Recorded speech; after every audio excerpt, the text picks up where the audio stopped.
Assalamu alaikum wa rahmatullah. Dans cette vidéo, on va résoudre deux problèmes de la fiche supplémentaire concernant le chapitre 1, énergie. Rappelons-nous les idées principales de ce chapitre.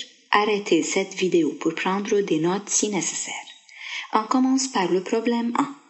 Deux solides S1 et S2 considérés comme particules de masse respective M1 et M2 sont reliés par l'intermédiaire d'un fil inextensible et de masse négligeable. Le fil passe sans glissement sur la gauche d'une poulie de masse négligeable fixée au sommet d'un plan incliné faisant un angle alpha avec l'horizontale OA.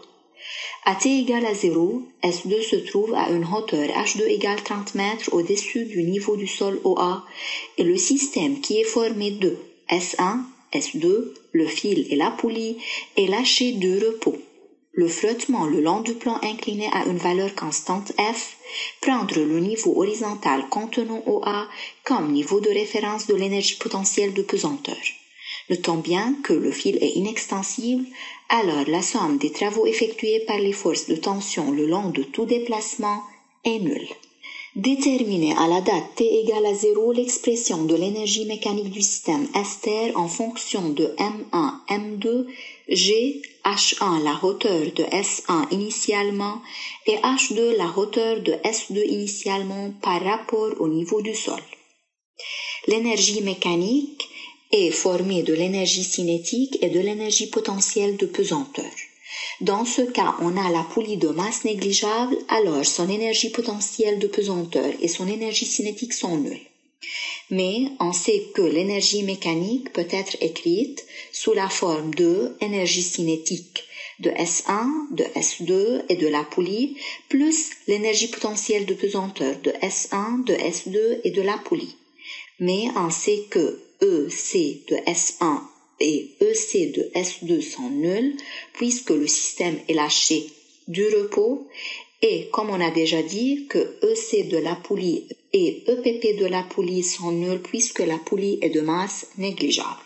Alors l'énergie mécanique à t égale à 0 est égale à l'énergie potentielle de pesanteur de S1 et de S2. Donc ça fait M1 G fois H1 la hauteur initiale de S1 à t égale à 0 plus M2 fois G fois H2 la hauteur où se trouve S2 initialement à t égale à 0 par rapport au sol. Partie 1-2. Déterminer à la date t l'expression de l'énergie mécanique du système S-terre en fonction de M1, M2, H1, H2, G, alpha, V et X. Notons que le système à l'instant T a une vitesse V et une abscisse X. Comme on a déjà dit que l'énergie mécanique est divisée en deux parties, énergie cinétique et énergie potentielle de pesanteur. À un instant T quelconque, EM est égal à l'énergie cinétique de S1, S2 et la poulie, plus énergie potentielle de pesanteur de S1, S2 et la poulie. EC de la poulie et EPP de la poulie sont nuls. Alors, il reste EC de S1, EC de S2, EPP de S1 et de S2. EC de S1 est égal à 1/2 M1 fois V1 au carré, la vitesse de S1, plus EC de S2 est égal à 1/2 M2 V2 au carré, V2 est la vitesse de S2, EPP de S1 est égal à M1 G fois la hauteur de S1 par rapport au sol, qui est H1 plus la hauteur ici. Cette hauteur est égale à X fois sinus alpha puisqu'elle est opposée à l'angle alpha. Donc, la hauteur de S1 à l'instant T sera H1 plus X sinus alpha. EPP de S2 est égal à M2G fois H de S2 à l'instant T. Dans ce cas, S2 se trouve à une hauteur qui correspond à H2 moins X.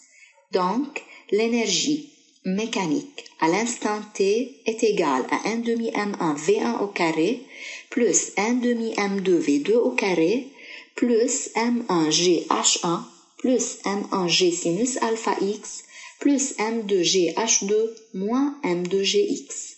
Comme le fil est inextensible, alors la vitesse de S1 est égale à la vitesse de S2 est égale à V. Dans ce cas, EM à l'instant t est égal à V au carré sur 2 multiplié par M1 plus M2 plus M1 sinus alpha moins M2 Gx plus M2 GH2 plus M1 GH1. En utilisant la non-conservation de l'énergie mécanique du système, qui est delta EM est égal à la somme des travaux des forces non conservatives, on doit montrer que V au carré est égal à 2M2 moins M1 sinus alpha moins F sur M1 plus M2 X. Dans cet exercice, la seule force non conservative qui agit sur le système est la force du frottement qui existe entre S1 et le plan incliné. Alors, on peut dire que l'énergie mécanique du système entre t égale à 0 et l'instant t n'est pas conservée. D'où on peut appliquer la non-conservation de l'énergie mécanique, qui est delta EM est égal à la somme des travaux des forces non conservatives, ici le travail du frottement, qui est égal à moins F fois X. EM à t égale à 0 est égal à M1G H1 plus M2G H2 et EM à l'instant t est égal à V au carré sur 2 M1 plus M2 plus M1 sinus alpha moins M2 Gx plus M2 GH2 plus M1 GH1. EM à l'instant t égale à 0 et EM à l'instant t sont obtenus dans la partie 1. Alors, delta EM qui est égal à EMT moins EM0, ça fait V au carré sur 2 M1 plus M2 plus M1 sinus alpha moins M2 Gx. Donc, V au carré sur 2 M1 plus M2 plus M1 sinus alpha moins M2 Gx est égal à moins Fx. Finalement, on obtient V au carré est égal à 2 M2 moins M1 sinus alpha G moins F sur M1 plus M2 X. Partie 3.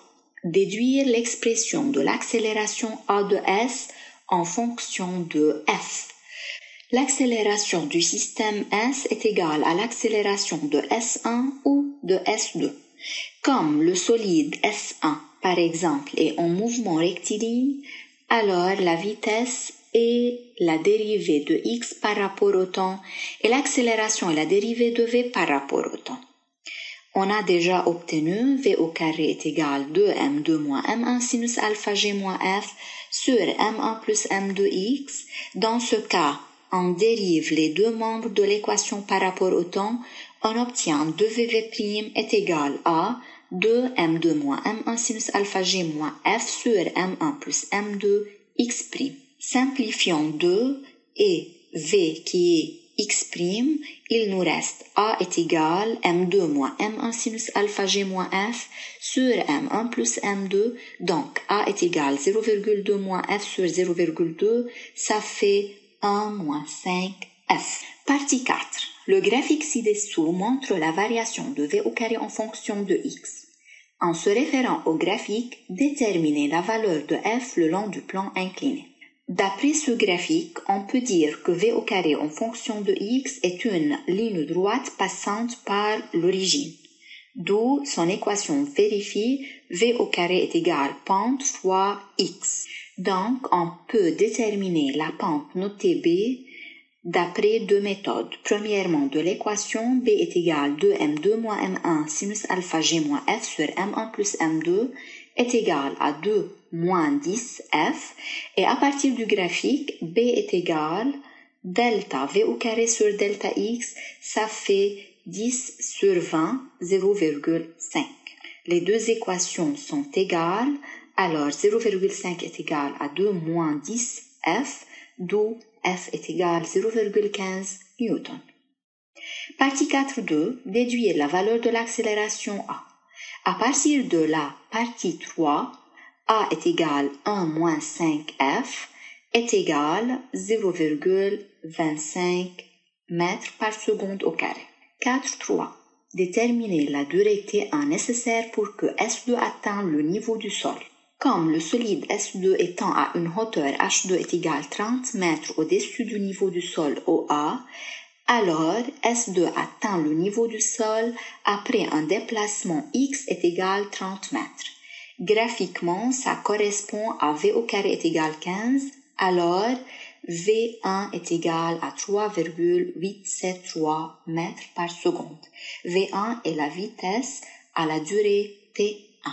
Mais on sait que V est égal aux primitives de A, d'où V est égal à T plus V0, à T égale T1 égale V1 sur A, ça fait 3,873 sur 0,25 est égal à 15,132 secondes.